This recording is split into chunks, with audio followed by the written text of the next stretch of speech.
وآله الحمد لله وكفى وسلام على عباده الذين اصطفى أما بعد فقد قال الله تعالى في كلامه المجيد وفي الفرقانه الحميد يا أيها الذين آمنوا ادخلوا في السلم كافة ولا تتبعوا خطوات الشيطان إنه لكم عدو مبين شكر بلون الله أكبر وقال النبي صلى الله عليه وسلم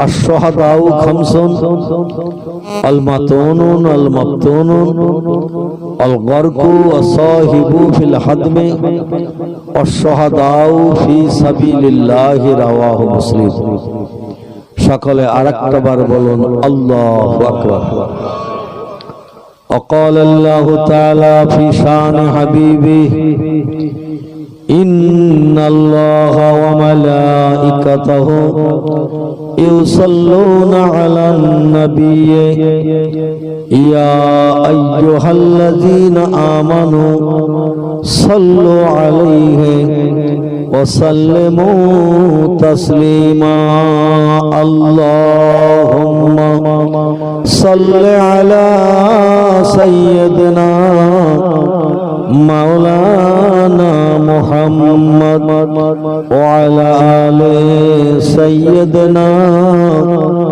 مولانا আবু জেহেল নবীর তরে আবু জেহেল নবীর তরে একটি কুয়া খুদেছে নবীর তরে কুয়া খুদে আবু জেহেল পড়েছে আবু জেহেল বলে ও মুহাম্মদ তুমি আমায় তোলো না মানব আমি খোদার হাবিব তাজেদারে মদিনা আল্লাহুম্মা সাল্লি আলা সাইয়্যিদিনা মাওলানা মুহাম্মদ ওয়া আলা আলি সাইয়্যিদিনা মাওলানা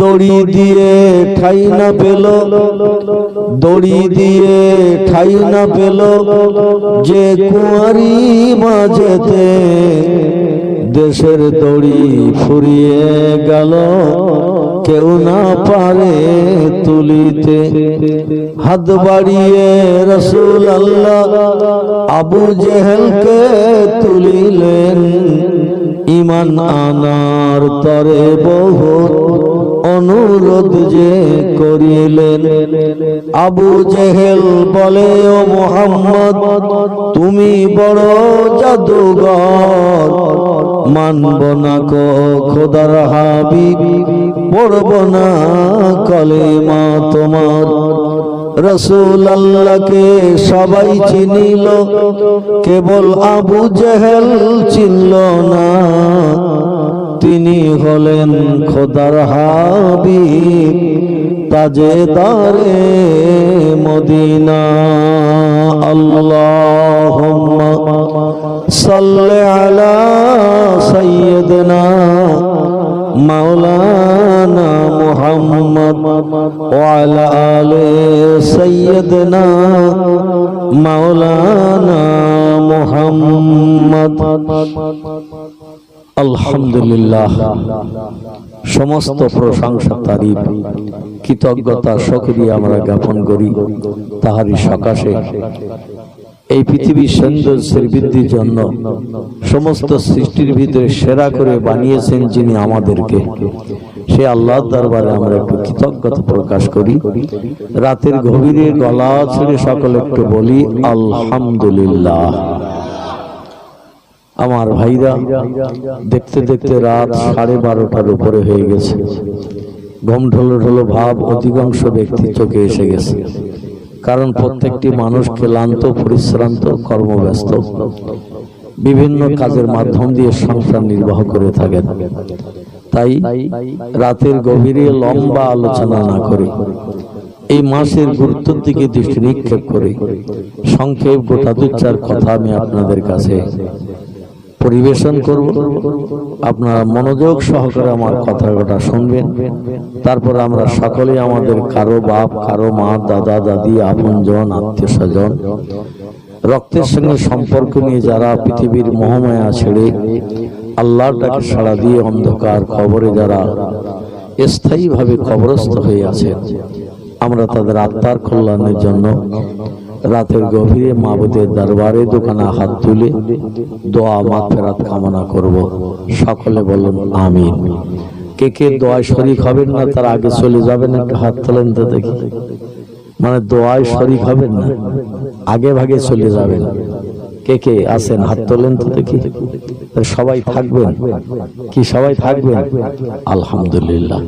আমার ভাইরা, এই মাস আল্লাহ পাক আমাদের জন্য নসিব করেছেন একটি ইজ্জতপূর্ণ রাত আমাদের সামনে আগামীতে আসছে। মাসটির আরবি নাম হলো রজব। কি নাম বললাম? রজব। রজব শব্দের বাংলা অর্থ হলো বধির কালা। এই মাসের বাংলা নাম হলো কালা মাস। কি মাস? কালা মাস। আমরা যত অন্যায়, অপরাধ, ভুল ত্রুটি এই এক মাস ধরে করব, এ মাস শুনতে পাবে না। কিন্তু আমরা ভালো কাজ যেগুলো করব, এ মাস ভালো কাজগুলো শুনে আল্লাহ দরবারে হাসরের মাঠে তথ্য দেবেন। জোরে বলুন সুবহানাল্লাহ। আমাদের ভালো কাজগুলো শুনতে পাবে, খারাপ কাজ, অন্যায় কাজ যা করবো এ মাস শুনতেও পাবে না, দেখতেও পাবে না। বধির কালা করে আল্লাহ পাক এই মাসকে আমাদের জন্য নসিব করেছেন। এই মাসের একটি গুরুত্বপূর্ণ দিন আমাদের কাছাকাছি একেবারে এসে গেছে। সম্ভবত আজকের বোধহয় 23 তারিখ চলে গেল রজব মাসের। আগামীকাল সম্ভবত বোধহয় 24 তারিখ, এক আধ দিন কম বেশি হতে পারে। তো এই মাসের একটি গুরুত্বপূর্ণ রাত ও দিন আমাদের কাছে হাতছানি দিয়ে দিয়ে একেবারে এসে গেছে, যেটাকে আরবি ভাষায় বলা হয়েছে লাইলাতুল মেরাজ। কি নাম বললাম? লাইলাতুল মেরাজ। লাইলাতুন শব্দের বাংলা অর্থ হলো রাত, আর মেরাজ শব্দের অর্থ হলো প্রিয় নবী মুহাম্মদ রাসূলুল্লাহর ঊর্ধ্ব গগন ভ্রমণ। কি এনেছিস? আমি 35 বছর চা খাইনি। ক বছর? 35 বছর। 1985 সাল থেকে নিয়ে 2020 কত হচ্ছে হিসেব করলে? 35 বছর আমি চার কাপে হাত দেইনি। মদ খোর যে কাপে চা খাবে আর সেই কাপে আমি ঠোঁট লাগাবো, ও কাপে আমি হাত দেইনি। সুদখোর যে কাপে চা খায়, মসজিদের মুয়াজ্জিন ইমাম সেই কাপে আবার ঠোঁট লাগিয়ে চুমুক দেয়। এ ঠিক বললাম না ভুল বললাম? একই কাপে সুদখোরও খায়, ইমামও খায়। একই কাপে মদখোরও খায়, মুয়াজ্জিনও খায়। এই জন্য মনের দুঃখে 1985 সাল থেকে আমি চায়ের কাপে আর হাত দেইনি। বাড়িও খাইনি, লোকের বাড়িও খাইনি, কোথাও খাইনি। পানে সারা জীবন আমি হাত দেইনি, পানে। আর বিড়ি সিগারেট তো জীবনে ধরিনি। তেরঙ্গা খইনি, গুটকার প্যাকেট অনেকের পকেটে থাকে, থাকে কিনা? মাঝে মাঝে মুখটা ছেড়ে আর হা করে গালে ঠেলে ঠেলে দেয়। আবার কেউ কেউ আবার দুই হাতে একটু বেড়িয়ে টেড়িয়ে নিয়ে উদিয়ে ধুলো উড়িয়ে ঠোঁট আলগা করে, মানে এইটা হাত দিয়ে এই নোংরা হাত দিয়ে ঠোঁট টেনে ডান হাত দিয়ে মাল পুড়িয়ে দেয়। ঠিক বললাম না ভুল বললাম? একটু ডলিয়ে ডলিয়ে বাম হাতে, যে হাতে নোংরা পরিষ্কার করা হয়, এই বাম হাতে খৈনিয়া চুন নেনে আঙুল দিয়ে ঘষিয়ে ঘষিয়ে নোংরাও খানিক মাখায়, মাখিয়ে আবার ধুলোবালি যা বার হয় মাঝে মাঝে বেরিয়ে বেরিয়ে ধুলোবালি পরিষ্কার করে নেয়। নিয়ে ওগুলো ধরিয়ে এই নোংরা হাত দিয়ে, যে হাতে ময়লা পরিষ্কার করা হয়, এই হাত দিয়ে ঠোঁট ধরে টানে আর ওই মালগুলো ভেতরে গুজে দিয়ে চুপ করে ঠোঁট মোটা করে থাকে। জানি না কি সুখ পায়, আল্লাহ খবর রাখে। জীবনে আমি ওসব নেশাও করিনি আর ওতে হাতও দেইনি। আল্লাহ পাক মরণের দিন পর্যন্ত যেন ওই সব জিনিস ব্যবহার করা তৌফিক না দেন। সকলে বলুন আমিন। তো আপনারা যারা যারা খান, আমি অনুরোধ করব এই সব নেশাখোর বস্তু থেকে একটু বিরত থাকার চেষ্টা করবেন, কারণ এই সমস্ত জিনিস খেলে ক্যান্সার রোগ হয়। কি রোগ হয়? ক্যান্সার রোগ হয়। ক্যান্সার নেই কোনো অ্যান্সার। আর এই তামাকজাত দ্রব্য যারা বেশি বেশি সেবন করে, ব্যবহার করে, এদের অকাল মৃত্যু হয় ক্যান্সার রোগে আক্রান্ত হয়ে। রোগটা কঠিন মারাত্মক রোগ। যেমন একটা নতুন রোগ এখন দেখা দিয়েছে, রোগটার নাম হলো করোনা ভাইরাস। কি নাম? Corona virus. জ্বর হচ্ছে, জ্বর, সর্দি কাশি, জ্বর, এমনকি এমন কঠিন মারাত্মক শ্বাসে রোগ পৃথিবীর কোন দেশের মানুষ এখনো পর্যন্ত রোগের ওষুধ আবিষ্কার করতে পারেনি। মানে যার ধরবে তো ধারে পাশে যেতে নিষেধ করেছে। এরকম একটা কঠিন রোগ আছে, যার নাম বলা হয়েছে জলাতঙ্ক। কি নাম বললাম? জলাতঙ্ক। মানে জল দেখলে আতঙ্ক, এর নাম হলো জলাতঙ্ক। এই রোগটা হয় শিয়ালে কামড়ালে, কুকুরে কামড়ালে এই রোগটা হয়। শিয়ালে কুকুরে কামড়ালে এই রোগটা হয়। আর এই রোগ যখন ধরে, পানির দেখলেই পানির ভেতরে ওরা কুকুরের ফটো দেখতে পায়, শিয়ালের ফটো দেখতে পায়, পানি দেখলে চিল্লিয়ে ওঠে। মানে ওই রোগ যখন পূর্ণ মাত্রায় ধরে যায়, পানি দেখলে পানির ভেতরে যাতে কামড়িয়েছে তার ফটো দেখতে পাই। আর যাদের ধরে না, ওরা পানি দেখলে শুধু পানি দেখবে, কিছু বাকি ফটো দেখতে পাবে না। যাই হোক, এই রোগ যার ধরে, বিজ্ঞানী পরিকল্পনা বলা হয়েছে, যদি পানি দেখলেই ওই জীবজন্তুর ফটো পানিতে দেখতে পায়, ওরে একেবারে আলাদা করে রেখে দাও, ওর মরণের জন্য ইনজেকশন তাড়াতাড়ি চালাও, তাদের মরিয়ে যায়। মানুষ হসপিটালে ভর্তি হয় তো সুস্থ হওয়ার জন্য, আর এই রোগী হসপিটালে ভর্তি হলে ডাক্তাররা ইনজেকশন পুশ করে যাতে তাড়াতাড়ি মরে যায়। মরে যাওয়ার পরে কফিন বন্দি করে পেপার দিয়ে জড়িয়ে আত্মীয় স্বজনের কাছে দেয়, বলে বাড়ি নিয়ে যাও, ওইভাবে পুঁতে দাও, ওইভাবে শাসনে পড়াও, এ যেন গোসল টোসল দিয়ে না। কারণ জলাতঙ্ক রোগে মারা গেলে কোনো মানুষকে গোসল দিলে ওই পানি যদি কেউ দবায় তারও হবে। এত শ্বাসে মারাত্মক রোগ, পানি দোয়ালে হবে, গায়ে হাত দিলে তারও হবে। এই জন্য ওই রোগীর গায়ে হাত দিতে নিষেধ করেছে, গায়ে পানি দিয়ে গড়ানো পানি দোয়াতেও নিষেধ করেছে, ধারে পাশে যেতে নিষেধ করেছে। আল্লাহ পাক এই রকম কঠিন শ্বাসের রোগ থেকে আমাদের সকলকে যেন হেফাজত করেন। সকলে বলুন আমিন। একটু জোরে বলুন আমিন। যাই হোক, প্রিয় নবী মুহাম্মদ রাসূলুল্লাহ সাল্লাল্লাহু আলাইহি সাল্লামকে আল্লাহ পাক এই মাসের 26 তারিখের দিনগত রাত মক্কা নগরীর কাবা শরীফের চাতল থেকে, বেহেশতে থেকে একটা উপগ্রহ আল্লাহ পাঠিয়েছিলেন। চন্দ্রযান যেমন এখন বলি, স্পুটনিক, অ্যাপোলো বলি, ওই রকম একটা জান্নাতি উপগ্রহ আল্লাহ পাঠিয়েছিলেন। চতুষ্পদ জন্তুর মতো দেখতে, এর মুখটা দেখতে ছিল গাধার মতো, পিঠের দিকটা দেখতে ছিল খচ্চরের মতো, তার গায়ে দুখানা লম্বা ডানা ছিল। আচ্ছা, আমাদের দেশে চারপিয়ে জন্তু যারা আছে, এদের গায়ে ডানা বাজু টাজু হয়? চারপিয়ে জন্তু বাঘ, ভাল্লুক, হাতি, সিংহ, গন্ডার, ইঁদুর, কুকুর, বিড়াল, গরু, ছাগল, হাঁস, মুরগি তো ওরা চার পাইয়ে না, দু পেয়ে। তো এইরকম চারপিয়ে যারা আছে, এদের গায়ে কোনো ডানা টানা দেখতে পেয়েছেন? ক্যালেন্ডারে দেখবেন, ঘোড়া মার্কা পশুর ফটো ক্যালেন্ডারে দেয়, তার আবার দুখানা ডানা লাগিয়ে দিয়েছে। মানে রাসূল যে জন্তুর পিঠে চেপে গিয়েছিলেন, এর একটা ফটো মাঝে মাঝে ক্যালেন্ডারে দেয়, তবে মুখটা ঘোড়ার মতো দেখায়, গায়ে দুখানা লম্বা ডানা। রাসূল বলছেন, দাব্বাতুন আবিয়াজুন ফাওকাল হিমারি ওয়া দুনাল বাগাল। আমি যে জান্নাতি উপগ্রহ চেপে আমার আল্লাহর সঙ্গে দেখা করতে গিয়েছিলাম, আমরা যদি হাজার চেষ্টা করি, আল্লাহর সঙ্গে দেখা কারো হবে? হবে? আল্লাহর সঙ্গে দেখা আমাদের কারো হবে না। আল্লাহ বলছেন, আমি বিরল প্রকৃতির বান্দা বানানোর জন্য আমার মুহাম্মদ রাসূলুল্লাহকে এই সুযোগটা আমি দিয়েছিলাম। পৃথিবীর কোন মানুষকে আমার পর্যন্ত চেষ্টা করলো আমার নবীর সমান হতে কেউ পারবে না। নবী বলছেন, আমি যে পশুটার পিঠে চেপে পৃথিবীর 3টে দেশ পরিভ্রমণ করে আমার আল্লাহর সঙ্গে সাক্ষাৎ করতে গিয়েছিলাম, তার পা ছিল 4খানা। দাব্বা শব্দের বাংলা অর্থ হলো চতুষ্পদ জন্তু, 4 পাওয়ালা। আবিয়াজুন, তার গায়ের রং ছিল সাদা। ফাওকাল হেমার, গাধার থেকে দেখতে একটু উঁচু ছিল। অদুনাল বাগাল, খচ্চরের থেকে দেখতে একটু নিচু ছিল। জঙ্গলে ঘোড়া গাধার মিলনে একটা পশুর আবিষ্কার হয়েছে, পশুর নাম বলা হয়েছে খচ্চর। নাও ঘোড়া নাও গাধা, একটা নতুন ধরনের আবিষ্কার। যাই হোক, নবী বলছেন, সেই পশুর পিঠে চেপে আমি মক্কার কাবার চাতলে যে পিঠে চাপতে গেলাম, সঙ্গে সঙ্গে পশুটা পাছা ঘুরিয়ে নিয়ে গেছে। আমি জিবরিলকে বললাম, জিবরিল তুমি আল্লাহর সঙ্গে দেখা করানোর জন্য জান্নাত থেকে একটা পশু এনেছো, কিন্তু সে তো আমার পিঠে চাপতে দিচ্ছে না। নবী ডেকে বললেন, এ বোরাক তুমি শোনো,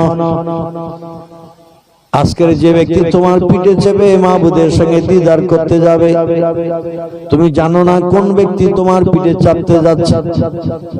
এ বোরাক তুমি শুনে নাও, এই ব্যক্তিকে আল্লাহ যদি না বানাতেন তুমি জান্নাতের পশুও হতে পারতে না। জোরে বলুন সুবহানাল্লাহ। আল্লাহ জান্নাতের পশু তোমাকে বানাতো না। এই ব্যক্তি যদি অখুশি হয়ে তোমার বিরুদ্ধে আল্লাহর কাছে কোনো রিপোর্ট করে, তোমার মান সম্মান ইজ্জত সম্মান সব ধুলায় ধুলে নিক্ষিপ্ত হয়ে যাবে। বোরাক বলল, রাতের বেলা আপনি এনেছেন পৃথিবীর জমিনে জান্নাত থেকে, কে আমার পিঠে চাপবে তা তো বলেননি। যার সম্মান যার দাম আল্লাহ এত বেশি দিয়েছেন, সেই ব্যক্তি আমার পিঠে চাপবে আমি তো বুঝতে পারিনি।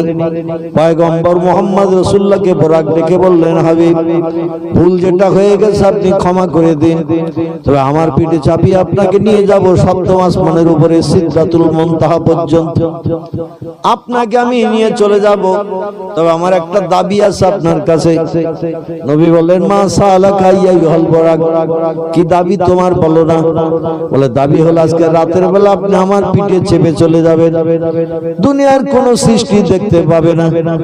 এই জন্য আমার মান সম্মান ইজ্জত যে কত বাড়বে আপনাকে পিঠে নিয়ে গেলে, কেউ তো সেটা দেখতে পাবে না।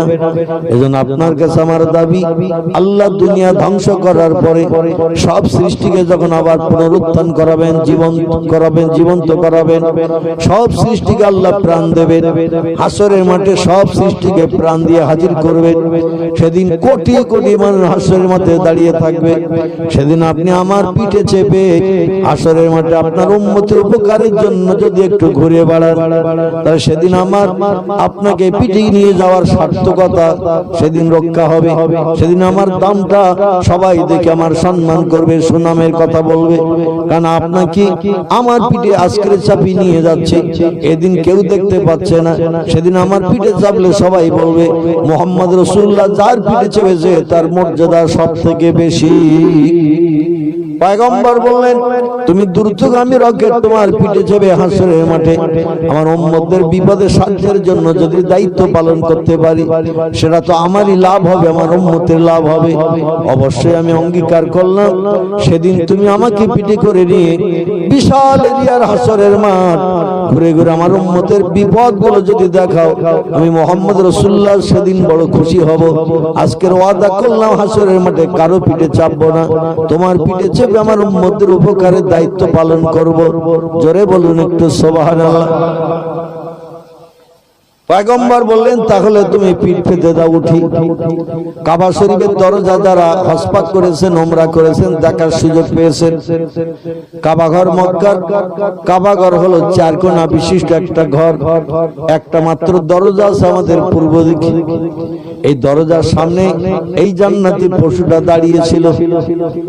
আল্লাহর পয়গম্বর বললেন, একটু পিঠ নিচু করো যাতে আমি উঠতে সুবিধা পাই।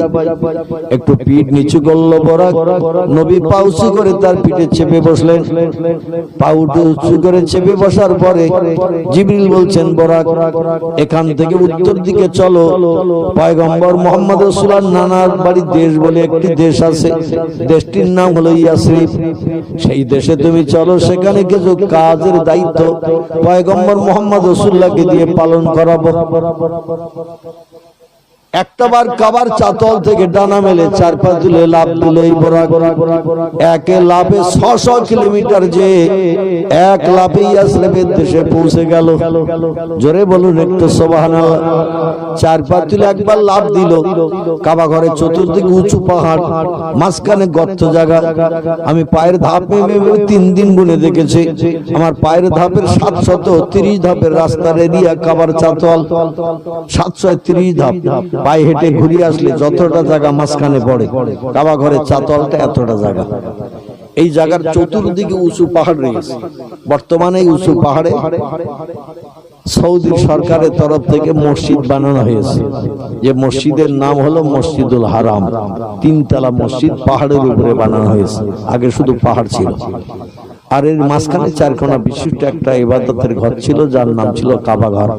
33 ফুট উঁচু, 33 ফুট আড়, 33 ফুট লম্বা, 22 হাত উঁচু, 22 হাত আড়, 22 হাত লম্বা। যেদিকে তাকাবেন মেকার একই রকম, উঁচু যেমন, আড়ে তেমন, লম্বায় তেমন। একটা মাত্র দরজা, এই দরজাটা আমাদের পূর্ব দিকে আছে। জোরে বলুন সুবহানাল্লাহ। এই দরজাটা 186 কেজি সোনা লাগানো রয়েছে। কতটা বললাম? 186 কেজি সোনা এই দরজার গায়ে পাতাম করে লাগানো আছে। আচ্ছা, আমাদের দেশের কোন